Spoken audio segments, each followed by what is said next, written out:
Welcome back sa ating channel. Naging mainit nga no sa pindi mano sa mundo ng social media. Tila mas lalo nga nung sumabog sa galit ang mga generals na mga ito dahil nga sa kagagawa ni Kuting ng Norte na talagang hindi niya na nga mapigilan ang kanyang pagkapolboronic. Kaya pala talagang hindi niya na naaasikaso ang bansang Pilipinas dahil nga di umano sa kanyang ginagawa at tila naghahari-harian na lang si Lisa Smugs at si Romualdez na ito. Dito nga natin makikita mga kaibigan na banat pa ng maraming netizen na nagkaroon tayo ng puppet king na tila kinokontrol ng mga pulpolitiko at talagang wala siyang kwenta kung di magpulburo na lang ang inaatupag.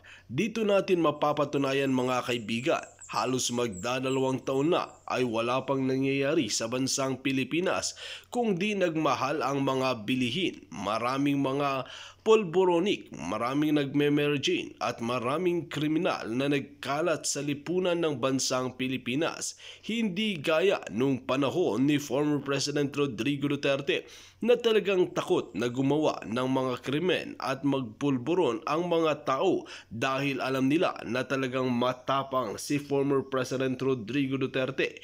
Hindi gaya ngayon na talagang ang batas pa ay nababayaran dahil sa mga pulpolitiko na gamul sa kapangyarihan at talagang mahinang-mahina talaga ang namumuno sa atin ngayon, kaya naman talagang hindi aasenso ang bansang Pilipinas kung pati ang namumuno ay isang protektor at mastermind ng pulburon. Well mga kaibigan, para nga sa karagdagang impormasyon, panoorin nga natin ang buong video.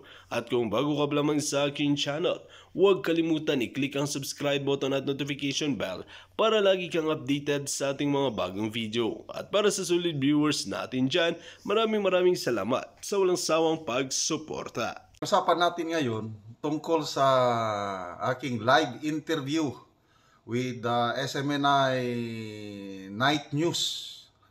Mahaba-haba yung interview namin, halos isang oras. Yan ang i-discuss ko mamaya.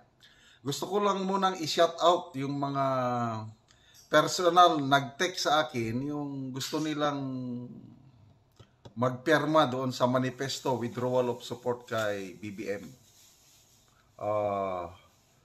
Venus Sikor from Santa Maria, Bulacan. Venice Alonso, ganon din, Santa Maria, Bulacan.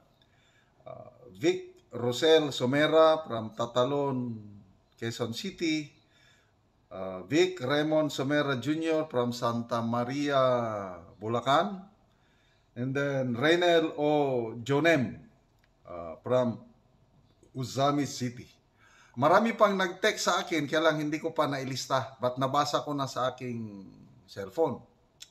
Yung cellphone naman na ipinaflash ko sa aking screen, yung sister-in-law ko, mga halos malapit na 1,000 ang nagte-text sa kanya, nagre-reklamo na siya sa career record. At least gumagana po ang ating botohan o permahan dito sa text. Just continue texting your names, age, address, and cell phone number. Okay.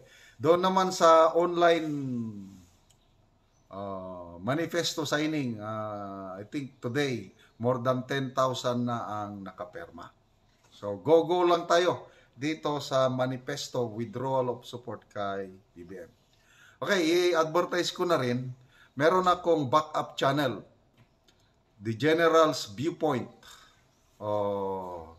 Ang link nasa description box ng video na ito. Paki-click and subscribe dahil nag-anticipate tayo in case na mapa-take down ng taga-palasyo ang aking YouTube channel na General's Opinion.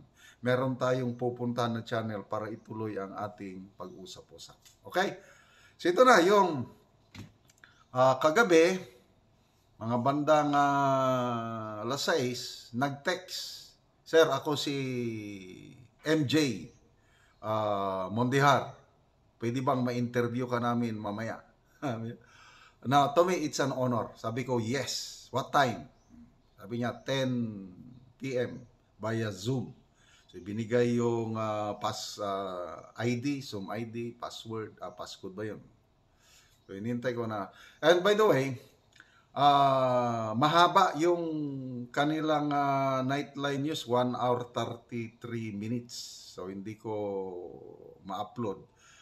Iyong link ng aming interview, ilagay ko dito sa description box.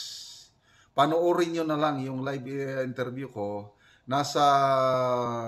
Punta kayo, 43 minutes, pang 43 minutes. Yan na, mapanood nyo na ako yung aking live interview. Ulitin ko, mahaba-haba.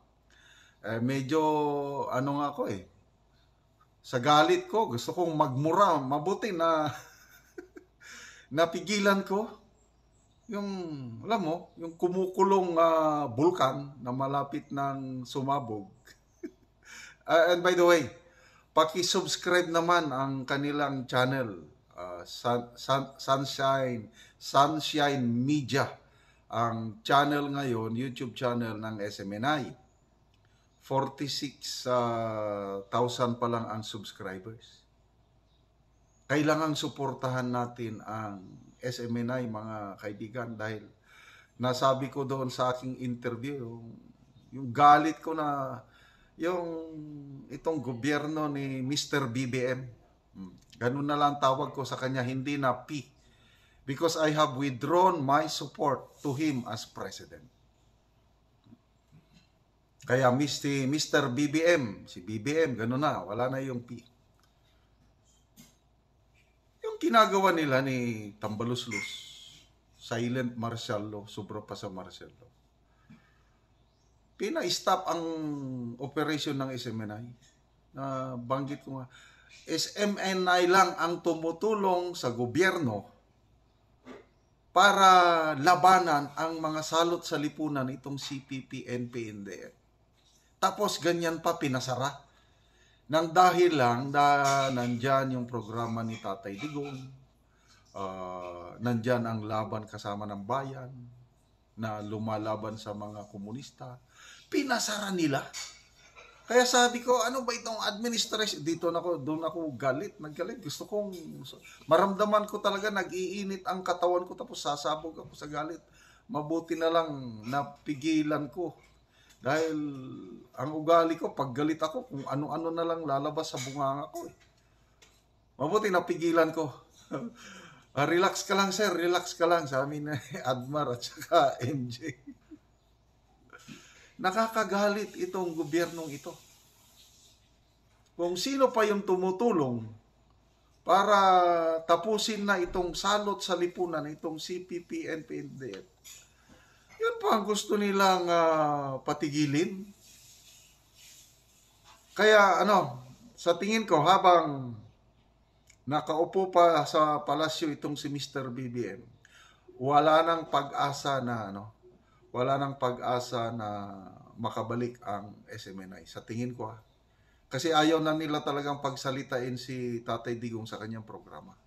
Ayaw na nilang pagsalitain ang laban kasama ng bayan. Kaya dito na lang tayo sa YouTube channel. Ulitin ko, please subscribe. Sunshine Media. Plus yung laban kasama ng bayan, para tuloy-tuloy makaranig tayo ng mga balita, informasyon o kuro-kuro galing sa Tinanong din ako tungkol kay Eric at Doc Bado yung pagkakulong. Ganon, yun ang mga nagpapainit sa dugo ko. Parehas kami ni Captain Dado. Si Captain Dado, tinanong din pala ako, paano ako napunta sa political vlogging? Sabi ko, wala sa plano ko. Kasi ang aking mga content nung una, yung mga nauna kong channel, wholesome matters, organic farming, health tips, family relationship, word of God. Ganun lang ako nung una. Yun lang, paparelax lang. Sharing my experiences, yung mga labanan ko sa military. Ganon din si Captain Dado, yung mga vlogs niya, 252 na atang kanyang vlog ngayon. Yung una niyang mga vlog, first 100, 150, mga personal experiences lang niya. medyo uminit ng konti nung kay Bantag. Ito, parehas kami ni Captain Dado. Yung analysis namin talagang there is injustice kay DG Bantag. Kaya parehas kaming supporter ni DG Bantag. Matagal ko na siyang pinapanood. Matagal na akong subscriber sa kay Pinoy Survivor. Bago pa siya sumikat. Ngayon, grabing sikat ni... Ang dami nang nag-interview sa kanya. In-interview siya ni, Bunal Philippines. Bunal Pilipinas. Wow, maganda yung pagka-interview. In-interview siya ni Jojo Di Guzman. Ang ganda rin. So, salamat sa mga DDS vloggers na nag-interview kay Captain Dado. Kailangan. Sige, I believe ganahan si Captain Dado na pa-interview. Ako naman, pinipili ko. May mga tumatawag na sa akin na gusto akong interviewin. Depende. Nire-reject ko. Depende. Si Jojo de Guzman, ganahan ko yan. Matalino si Jojo. Pag siya ang tumawag sa akin at interviewin ako, magpa-interview ako sa kanya. Yung the rest kasi, yung mga DDS vloggers, wala man. Kulang sa dating. Kaya dito, saludo ako kay Jojo Di Guzman. Suportahan natin si Jojo. So, ituloy lang po yung text. Hindi ko nadala yung aking yung ipinapakita ko sa aking vlog kung umiinom ako ng dark chocolate. 0916. Dito kayo mag-text yung gustong pumirma. 0916 9000 997. Ulitin ko, dito kayo mag-text yung pipirma sa petition o manifesto. 0916 9000 997. Okay? So, ulitin ko rin yung ating backup channel, The General's Viewpoint. Lagay ko ang description box. Salamat, mga 4,000 plus ng subscribers. Kailangan mas madami pang makasubscribe para kung nawala itong General's Opinion, doon na tayo magpatuloy. Hindi nila pwedeng gurgurin ang pagsasalita ng inyong abangling. Or See you po next 50-50 video. kasi talagang confusing, no? Medyo nakakalito. Pwede ring pareho nga silang tama. Or B, yung Kamkaman Blues. So 106 na po ang sumali sa ating survey. Sana po madagdagan din yung ating mga likers. Hello po sa ating mga silent watchers dyan. From West Covina, Gifong, Kuya Rowell Robles, hello. Where was I? Sabi ni General Macanas, baka nasa second quarter yung matinding mga pasabog. Bakit nga ba hindi na natin simulan ngayong January pa lang? Hindi na nga natin nagawa nung magbagong tahon. Kasi nga po, like yung mga pag-uusapang pulveron video and whatnot, baka nire-ready po ng maayos, di ba? Para maging peaceful yung pagtanggal kay pusa sa kanyang posisyon. Kasi magiging magulo to mga ate at kuya, lalo't nandito ang base militar ng Anemica. Alam naman natin na, 'di ba? Nambudol na si Pusa. Dati ang pangako niya neutral between the superpowers China and US. Ngayon maka-anemica na si Pusa. So puntahan natin yung expose ni Miss Sass at tingnan natin kung nagsasabi siya ng totoo. Actually halata naman po sa mga tao kung sila ay 'di ba nagsisinungaling or hindi. Although ang sabi ng iba diyan may mga mannerism si Miss Sass. Ano pa si Taning? Mas malala ang mannerism nun, nagdudura pa. Ew, yak. Nga pala binabanat-banatan ni Sass si Taning Hangay kasi naibalik na nga yung kanyang page, di ba? Maybe we can discuss that today, no? Okay. Or later, ngayong sa live natin. Nagpaparinigan yung dalawa si Sass siya kasi Taning. So very interesting. Diyos ko, dahil kong topic na ni-ready, hindi ko maubos-ubos. Kaya sabi ko nga baka dapat mag-live ako ng 2 beses ang araw. So, pasensya na kayo, irregular yung ating schedule, but I make it a point na yung panghating gabi natin, Philippine time, ay lagi naman po tayo naka-live na nasanay kasi yung mga mawin yan sa ganong schedule. Okay. Eto po yung interview ni Miss Maharlika kay Sas. Nandito kasi 2 hours 'to mga ate at kuya kaya medyo siksik, liglig, nag-uumapaw sa information. 'Di ba? Ang interview na 'to actually sa interview rin ni Bagong Lipunan at ni Joie de Vivre kay Miss Sas kahapon, napakarai din niyang pasabog. May mga dito rin sa itong vlog na 'to ni Miss Maharlika, may mga nabanggit ditong tao na parang na-discuss din sa interview ni Bagong Lipunan with Miss Sas kahapon. So, pakinggan po natin ang isisiwalat ni Miss Sas kung hindi niyo napanood sa part na 'to, 'no? Pero kung pinagtiyagaan niyo yung video ni Miss Maharlika na 2 hours, napanood niyo 'to at narinig niyo 'to, naku nakatuto kayong bongga. And since mas maigsi yung vlog natin, 'no, mas preferred niyo na mas maigsi ang live or ang vlog, kaya naman hinimay-himay natin, kinuha na lang natin yung mga importante na nandito sa interview ni Miss Maharlika with Miss Sas. Ano kaya na nakalagay din sa survey natin? Ang maitim na balak na si PBBM pala ang nag-coin or initiate or nag-conceptualize or nagbalak. Pakinggan po natin. Nandun pa sila gathering, I went up immediately, I excused myself, I slept, and then the next day, I left that compound feeling so, parang, ano ba to? Parang, Bakit ganun pinag-uusapan? Parang where is this Place. going? Marami pang iba, I was there, the first night, I was only there, Lisa and RJ. Kaya nga sabi ko, alam ko na yung makikipag-ano sila si PPMPA because Lisa was there telling us some of the plans. That Lisa, sabi ni Lisa, na siya na yung pinag-handle ni Bongbong na, okay, alam mo, anuhin mo na lahat ng mga bureaucracies, pag-aralan mo, ganyan, etc. So she was not involved. And then she told us na, Bongbong even told her na to connect with the CPPMPA. Oh my God. And then I thought it was because of unity, and during and basta marami pa silang meron pa nga siya sinabi sa foreign policy na merong ginawang botched na tong mga tao ni Duterte na hindi alam ni Duterte, tapos nung nalaman ni Duterte sinabihan niya yung mga tao niya, oy, alam ko yung ginagawa ninyo nung nalaman ni Duterte. So I thought na okay, this is good.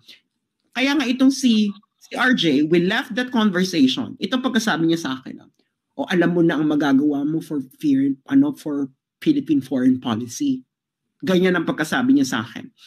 Kasi nga, truth to be told, they hired me to be a consultant on South China Sea and foreign policy. And I have all the evidence there. I even have my conversations with Lisa in my other phone. Yeah. Kung hindi lang ako mawa-wiretap, kasi ano pa to sa Pilipinas kasi nangyari yung conversation na to. So that's it. So kaya nga na ano to, I don't know who these people are. Kung papaano si Maharlika kasi coming from more a personal level, and then yun yung ugat niya personal, and then hindi na kayo para sa pagbabago. Okay. So, ang tinutukoy ni Sas dito mga ate at kuya ay yung pagstay niya with Taning sa Benguet. 'Di ba? Tumira siya sa compound ng pag-aari ng pamilya ni Queen Bee. And ayun nga, may mga pag-uusap doon bago pa ang election, bago pa manalo. At yun pala yung mga plans. Si PBBM pala ang may idea at siya mismo ang nagsabi kay Queen Bee na makipag-usap sa makakaliwang grupo. So ang akala ni Sas, makikipag-usap for unity, para mag-unite, para wala nang gulo, tigil putukan, di ba? Pero well, maybe that was the plan. Pero ano ang nangyayari ngayon? May narinig kami mga ate at kuya na ang pagagalawin para magurgur ang mga dapat mapatahimik, makakaliwa ang mag-e-execute niyan. Ay di ba nga, nakipag-peace talks na yung makikipag-peace talks ang gobyerno natin. Nakipag-peace talk ba? Makikipag-peace talks. But anyway, nakipag-peace talks nga, dami namang napaslang. Yun nga sa Batangas, di ba, sa Balayan, may napatay na sundalo. O, tapos tuloy-tuloy pa rin ang enkwentro sa mga kaliwa. Akala ko peace talks. O, madudurog na nga, makikipag-peace talks ka. Paano? Tagilid ba tayo sa laban? O, Tapos nakikita natin ang mga makakaliwang grupo, may 3 doon, nasa lower house. Kasundo ni Jollibee, ni Tamba. Kilala niyo si Tamba? Malamang kilala niyo na, no? Oh. So, yeah. At binanggit din dito ni Sas na, 'di ba, ang nangyayari ngayong pamamalakad sa Pilipinas ay ang ano 'yan, tandem ni Queen Bee at ni Tamba. Sila ang nasusunod, sila ang nagbabasbas or something. Ganyan. Diyos ko po. Yung apelyido na dapat mag-redeem ng kanilang pangalan. Ang nangyayari mas worse pa sa tatay.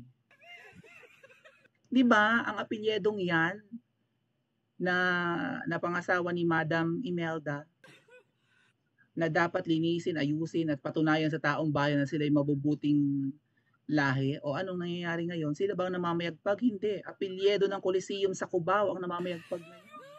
Alam niyo yon? O tsaka apelyido sa pagkadalaga ni Madam Imelda pero sa kamag-anak niya yun sa asawa ng tatay niya, sa unang asawa. Hindi niya yan kapatid si ano? Hindi niya yakadugo dahil nga, 'di ba? Pero unang asawa, pangalawang asawa si Madam Imelda. Pangalawang asawa ang nanay ni Madam Imelda rather. Baka magkamali tayo. Ang nanay ni Madam Imelda ay pangalawang asawa ng apelyedong 'yan. May unang asawa at doon ang lahi ni Tamba. Ang namamayagpag ngayon si Tamba at saka si Queen Bee. Hindi yung apelyido na dapat magpatunay sa mga tao na sila ay mabubuti. Sa Dora Amy, anong gagawin mo? Hahayaan mong ganito? Wala kang idea for sure. Baka nga kung nakinig ka sa vlog ni Miss Maharlika na ito, kung may oras ka, Senadora Amy, baka ngayon mo lang nalaman na ideya pala ng syupatembang mo ang makipagkasundo sa makakaliwa. My God. Bakit siya makipagkasundo? Natatakot ba siya dyan? Or malapit ang loob niya dyan? Di ba yung mga makakaliwa ang nagpabagsak sa magulang nyo? Tapos may kipagkasundo ang kapatid mo? Ay, ibang level. Sino itong nakaupo ngayon? Sino itong kapatid ni Manang Amy? Kapatid ba talaga niya to? Anak ba talaga to ng mag-asawa na pilit ngang inaayos ngayon ang reputasyon? Dahil siniraan sila nung nakaupo yung tatay noon? Sino to? Pa-comment nga po sa comment section at mag-like and subscribe din po kayo. Dito nga natin mapapatunayan at mapapansin mga kaibigan na talagang natuluyan ng dismayado ang mga PMA, mga generals at mga iba pang mga abogado sa ginagawa ni Kuting ng Norte sa bansang Pilipinas dahil mas lalong kinakawawa nila at naghahari-harian pa ang kanyang asawa at parang ito pa ang presidente na tila nakakalungkot dahil nagtatago ito sa palda ng kanyang asawa. Well mga kaibigan, kung kayo ang tatanungin ano ang inyong mga opinyon, just comment below sa ating comment section at ating pag-uusapan.